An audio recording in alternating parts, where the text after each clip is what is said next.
Out of nowhere, Todd Gordon, Ryan Blaney's crew chief, announces his retirement at the end of this season. Jeff Gordon, meanwhile, is lobbying Jimmie Johnson to join forces at Hendrick Motorsports, and Michael Jordan apparently texted Bubba Wallace that he expects many more top 10s where they came from this last weekend at Pocono.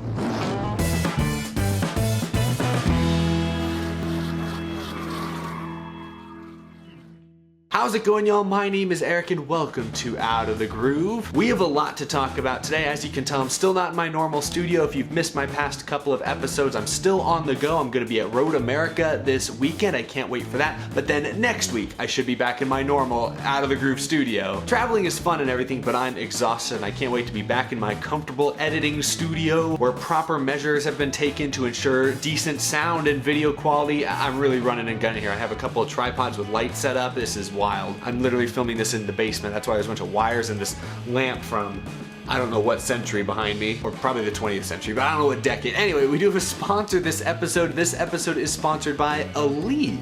Available at Walmart, fewer pills, proven relief all day long. That's Aleve, made by Bayer, again available at Walmart. More hours of pain relief in every dose. That is Aleve. Thank you to Aleve for sponsoring this episode of Out of the Groove. Now, we have a few big stories to hit on from the beginning of this week. Lots of news yesterday. The big story is that Todd Gordon, Ryan Blaney's crew chief the last couple of seasons, Logano's crew chief before that, announced yesterday on SiriusXM NASCAR radio that he will be retiring at the end of this season. While on the morning drive, he said, "I just made a family decision that this will be my last year sitting on the pit box. I'm going to make the transition to something else and a new chapter in life. Not sure what that's going to be." This is a pretty huge shock. I don't think anyone saw this announcement coming. Todd Gordon has competed full-time in the NASCAR Cup Series since 2013 when he was Joey Logano's crew chief, when Logano came over to Penske. And every year since 2013, whether it's been with Logano or Blaney the last couple of years, he has won at least one race. 0 winless seasons since he became a full-time Cup Series crew chief. That is Todd Gordon. And again, he's worked with two different drivers, two really capable drivers. Of course, he won the 2018 championship with Joey Logano as his driver. Todd Gordon has been immensely successful. He's not someone that Penske's just gonna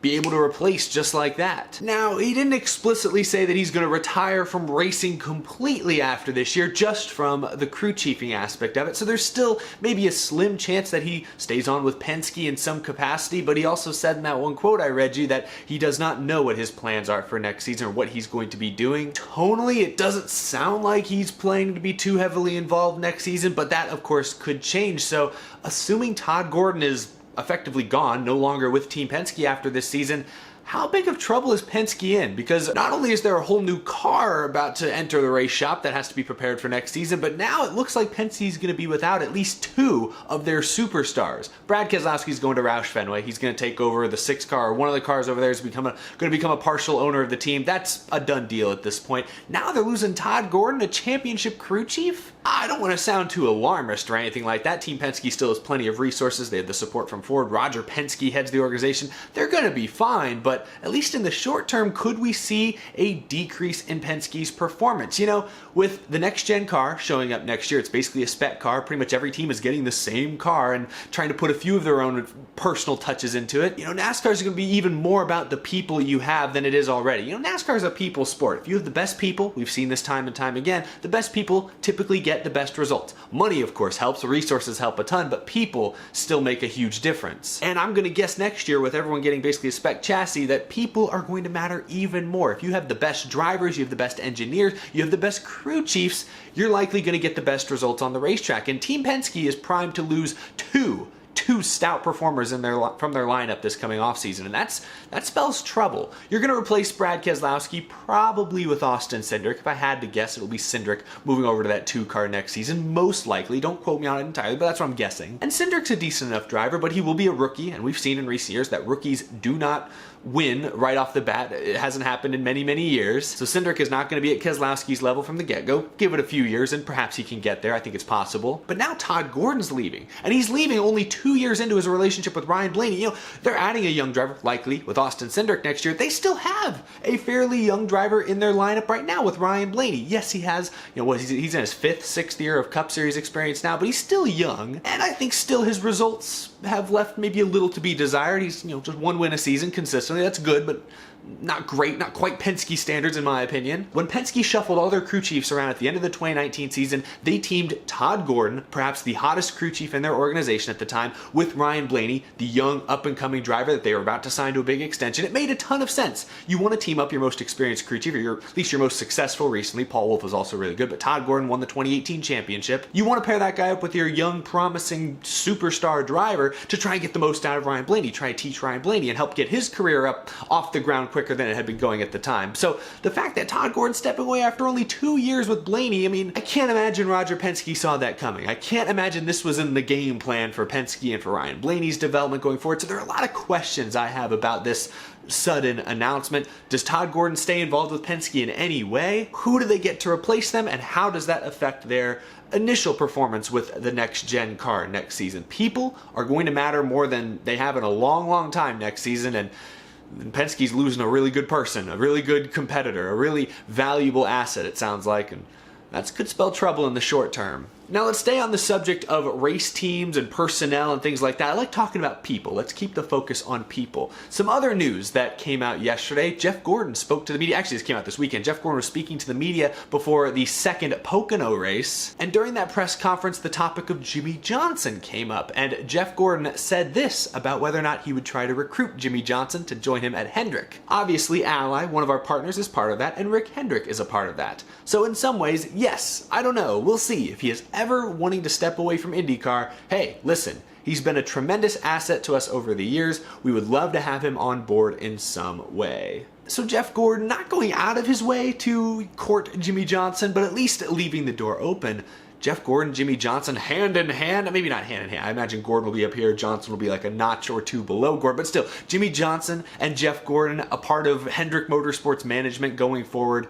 What kind of difference could that make for that team? We already know, of course, it was announced last week, I think, a week or two ago, that Jeff Gordon will step out of the Fox Sports booth. He will join Hendrick Motorsports next season full-time as vice chairman, basically making him second in command behind only Rick Hendrick himself. A huge career move for Jeff Gordon, a huge moment for Hendrick Motorsports. Of course, we talked all about that last week, but now, could Jimmie Johnson be added in there? Does it make sense to add Jimmie Johnson? Like, what role would Jimmie Johnson thrive in at Hendrick Motorsports? Because he's not driving the race car anymore. That much seems clear. But maybe he could act as a driver coach or just be like a brand ambassador, kind of like what Pitbull is doing over at Trackhouse right now. Maybe he's like a talent scout. He goes out to the local short tracks and tries to find the next hot young driver that's climbing through the ranks. Like, I don't know where Jimmie Johnson fits into this. Jimmie Johnson obviously is arguably the greatest driver of all time. He's arguably the most talented driver of his generation. I'm not questioning that whatsoever, but is Jimmie Johnson really a natural fit at Hendrick Motorsports?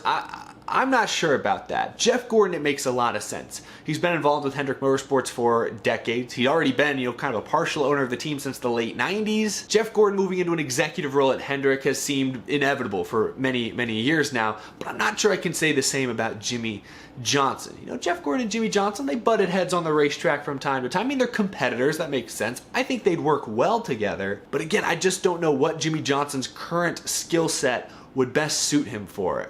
I don't know if he'd be necessarily the best driver coach. He'd be kind of expensive. It sort of reminds me when like baseball teams or other sports leagues will hire former players like Hall of Famers to come be like, the hitting coach for the team. Like, wasn't Barry Bonds the hitting coach for the San Francisco Giants for some number of years? And didn't it end really horribly or go really badly? Like, I don't mean to say that Jimmie Johnson as a coach at Hendrick would be as, tumultuous as Barry Bonds as a hitting coach of baseball. I'm not trying to make that comparison, but my point is, in other sports, when superstar athletes immediately move into coaching roles or things like that, it can be hit or miss. NASCAR's different, sure, and again, Jimmie Johnson may not be suited as a driver coach or something like that. He could be more of like just a brand ambassador. Ally, as Jeff Gordon mentioned in that quote, is still heavily involved with Hendrick, and they clearly signed on because they liked Jimmie Johnson. They've sponsored his IMSA, a couple of his sports car efforts in the last few months. So Ally still very much likes being attached to Jimmie Johnson, so maybe that's a role Jimmie could fit into. He could be just that kind of ambassador, one of the faces of Hendrick Motorsports. Man, if Jimmie Johnson does step into Hendrick in some sort of executive role, man, imagine that. You got Jeff Gordon, Jimmie Johnson, Chase Elliott, Kyle Larson are the faces of your franchise. Not to mention, Bowman and Byron are still going to be contending for wins. Like, man, talk about a superstar team. Hendrick Motorsports would be full of star power. But if you ask me, I don't think Jimmie Johnson makes a lot of sense, at least not in the immediate future. His contract with Chip Ganassi in IndyCar goes through 2022, so this isn't something we're going to see next year, I don't think. Maybe a couple years down the line we could see Jimmie Johnson get more involved at Hendrick, but I don't see Jimmie Johnson ever taking on a huge role the way Jeff Gordon is taking on this coming year. I just don't see that happening, but I could be wrong. And if it does happen, I'm still not sure it will go smoothly. You just don't know. Now, last thing, we're really focusing on team owners and people today because I saw this tweet from Adam Stern yesterday, Sports Business Show, and I thought it was interesting. You know, Bubba Wallace, 2311 Racing, they finally, at long last, got their first, not only their first top 10 of their young history, but also their first top 5, finishing 5th at Pocono Raceway in that thrilling fuel mileage battle at the end. They ran inside the top 10, 15 most of the race, but they also played the fuel strategy well to make up a couple positions at the very end, get themselves a top 5. This is what Adam Stern tweeted yesterday. Bubba Wallace said Michael Jordan and 2311 investor Curtis Polk were ecstatic and pumped up after the team's first top 5 finish yesterday, and that Jordan sent him a very nice text, and now he expects a top 10 every week, so now we have to put our foot down and keep digging. You know, this is interesting. I wouldn't expect anything less from the GOAT, from MJ, Michael Jordan. You know, he always has high, lofty expectations. He demands the best, he demands the most from anyone he's associated with. That's how he was on the basketball court. I'm not surprised that's how he would be here today in his current role, but definitely an interesting quote. You know, as if Bubba Wallace, Mike Wheeler, and the 2311 team needed any more pressure on them. You know, this top 5 this weekend was great, and we've seen, you know, as the season's gone on, they seem to be showing more consistent top 10 and top 15 speed, but I don't see this team, you know, stringing together multiple top 10s in a row, at least not yet. I think we're still maybe a year removed from something like that happening, but it is worth mentioning that 2311 and Bubba Wallace have been on kind of an upward trajectory recently. They're inside the top 20 in points finally, and after this weekend, they are 54 points outside of the playoffs. Now, there's only a handful of races to go. Yeah, with stage points, they can theoretically make up 54 points, but it's not super duper likely, but they're in the ballpark. My point is they were much further behind a couple of weeks ago. They've made up a decent amount of ground here in just a short period of time. I don't think 2311 makes the playoffs this year, but I do think they'll get to, I predicted at the beginning of the season they'd finish 17th in points.